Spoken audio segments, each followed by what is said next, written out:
Had a lot of people ask me about the way I've done my forward hinging canopy, and as you can see, it's a little bit different in that I don't bring the canopy to a peak in the middle and have the hinges right close to the center. If you look in here, you can see the hinge mechanism, or the swan neck, just here. This piece here is actually glass. It's a high density foam with a lot of plies on both sides of the high density foam, and it runs right up to the top skin, and then subsequently filled into the inner skin, or the lower skin later on. So there's a lot of layups in there, so it's well distributed, the contact area. And by having it close to the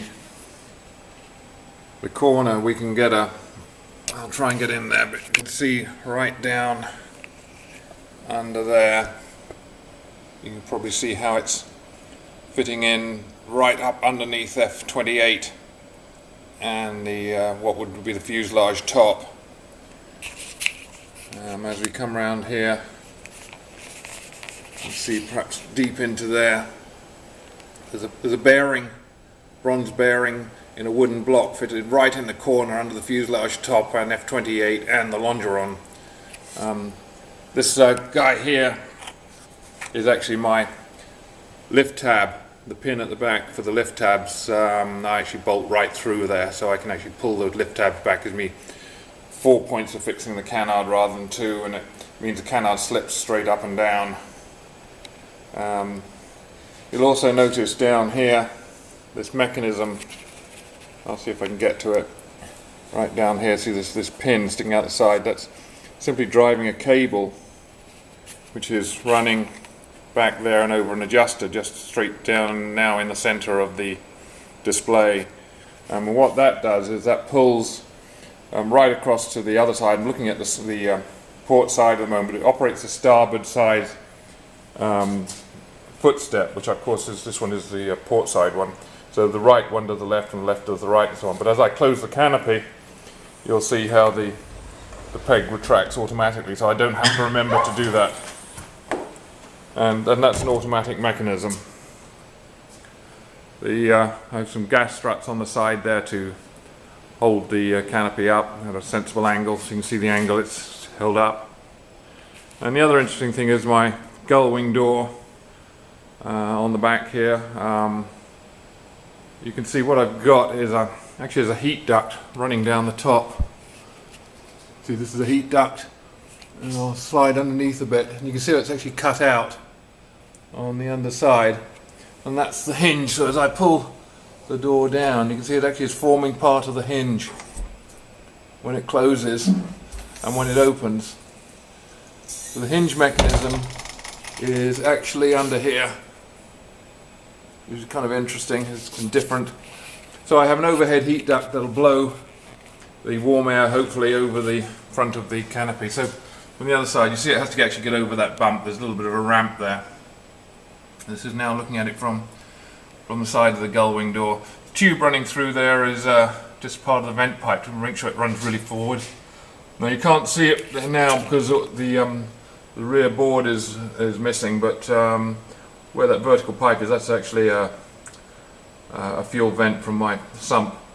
But there's a tube that runs down there in composite, which runs down to that point there, which feeds the air from the intake both down through the keel and up through the top.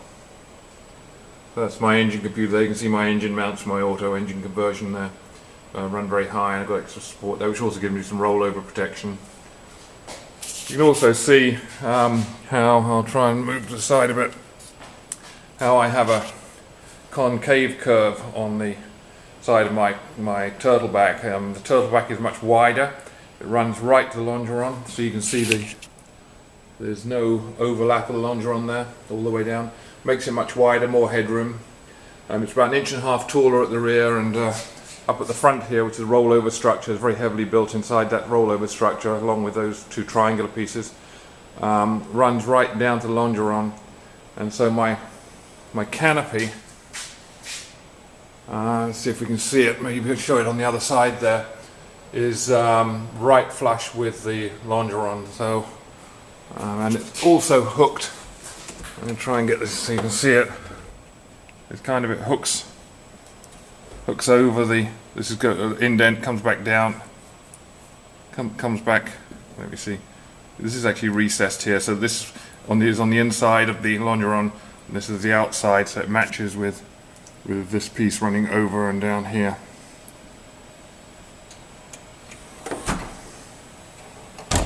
The catch mechanism, I have some Hartwell catches here, which are operated here through that, and that's operating this guy here. That same mechanism runs through on the inside, so we can turn it and operate it from the back as well. Well, that's all there is to show. Oh, apart from the instrument panel. There's the panel all fully installed. 2 GRTs, 300 XL on the left, right underneath the left-hand GRT. On the right is SL30. Audio panel is a Garmin 340 and 327 transponder. Trio autopilots, and of course the infinity sticks. Pressure gauges showing down there, and on the other side, just behind the stick cover over there. Therefore, the hydraulic pressures for the nose gear and the main gear. It's all fully retractable using hydraulic systems.